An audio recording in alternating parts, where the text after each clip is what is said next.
皆さんこんにちは、ダンクマンヨシです。というわけで今回はこの度新しくレイカーズに入ってきたディアンドレ・ジョーダンが入団会見にて様々な面白いことを話していたので、今回はその辺を中心に見ていく感じです。まずディアンドレ・ジョーダンといえば自分はクリッパーズがかなり印象が強くて、彼は現在は33歳ですが、2008年にクリッパーズからドラフトされて、そのまま2018年までそこでプレーして、その後はマーベリックス、ニックス、ネッツと東球団の3チームをプレーした後に、この度ようやくまた西海岸に戻ってくることになると。彼は身長が2メートル11センチということで、もちろんポジションもセンターなんですが、彼の強みといえばやはりリバウンド、高いシュートの成功率、そして近年は少し衰えてきましたが、ブロックもすごく上手い選手ですよね。そして功績を軽く説明させてもらうと、2017年はオールスター選出、2016年にはオール NBA のファーストチームにも選出されており、オールディフェンス部のファーストチームは2回で、リバウンドも2回、2016年にはリオオリンピックで金メダルも取ってますね。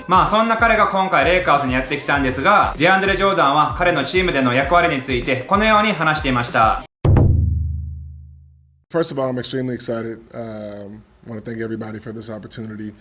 I think that my role for any team that I'm on pretty much stays the same. I'm coming in to defend the basketball, try to, change shots and alter shots at the rim,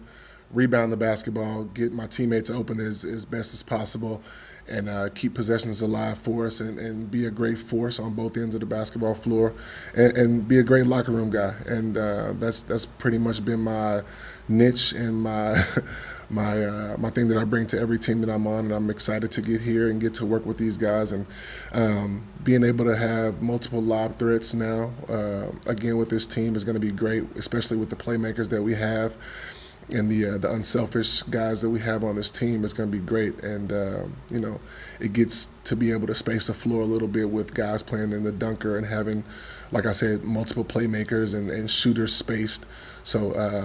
I think at times, we're going to play big. I think at times we're going to play small. It's obviously whatever the game is needing at that moment in time.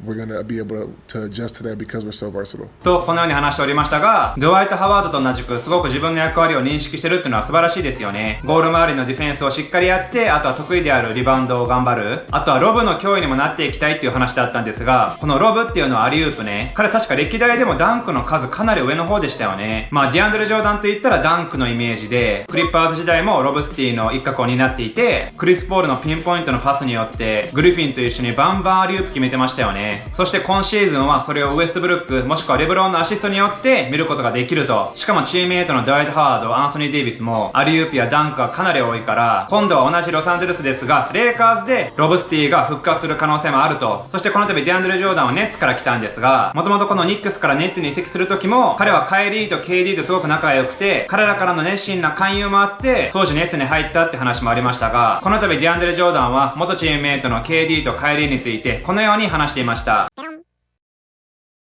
We're definitely not friends anymore. So, no, I'm joking. We're friends before basketball, after basketball, and I think ultimately we all just want to be happy. And being able to compete is something that is very important to me, and they understand that. And we're brothers beyond basketball. So, us being teammates or not isn't going to reflect or affect our relationship. I did have a great time in Brooklyn the 2 years that I was there. Being able to experience that culture in New York,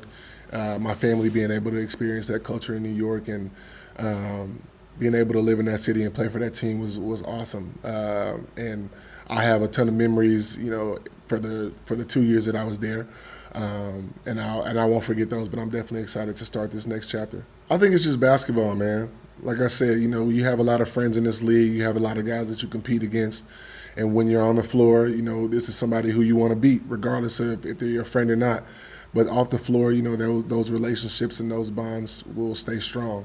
But I think that I'm just excited to be a part of a team that's chasing the championship. Just like I'm sure there are another handful of teams that are doing the same thing. But just to be able to be with a team like this with guys that you respect and guys that you've competed against for the past, going into my 14th season has been great. And, seeing, I wonder what it would be like to play with this guy. And you always think about that, whether you tell people or not.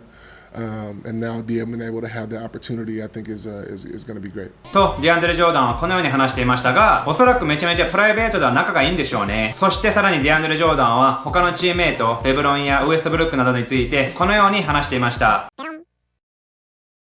For me, it's great. Those guys being able to have such speed and strength, being able to get downhill so quickly, it puts a lot of pressure on defenses. And, you know, when you're big playing in that dunker area, you kind of find where you'll be open, whether it's a shuffle pass, whether it's a lob. And like I said, those guys are so great at finding the open man and making the defenses pay for coverages and schemes that they may come up with is going to be great. And I just need to be ready to catch the basketball or catch a lob or screen in for a shooter. But you know, when you have that many threats on one team, I think that it's going to be very beneficial to us. You know, obviously, as a big, you know, when I was in high school, like a guy that I watched all the time was Dwight Howard, and obviously we never had a chance to be teammates before, but competed against him a ton when he was in Orlando, and you know, a couple other teams, and it's been great. So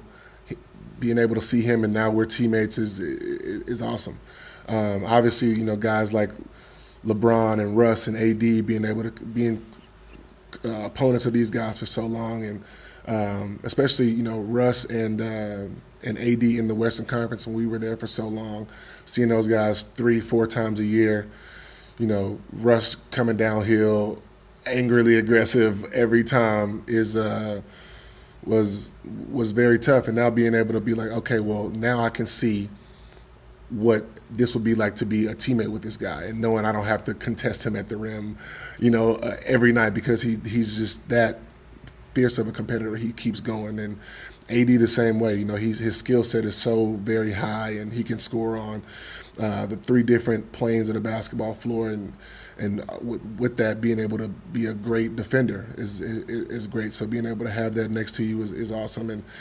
you know, LeBron has been, you know, a winner in this league for a long time, and being able to orchestrate offenses and defenses, being a team leader out there, somebody who is, you know,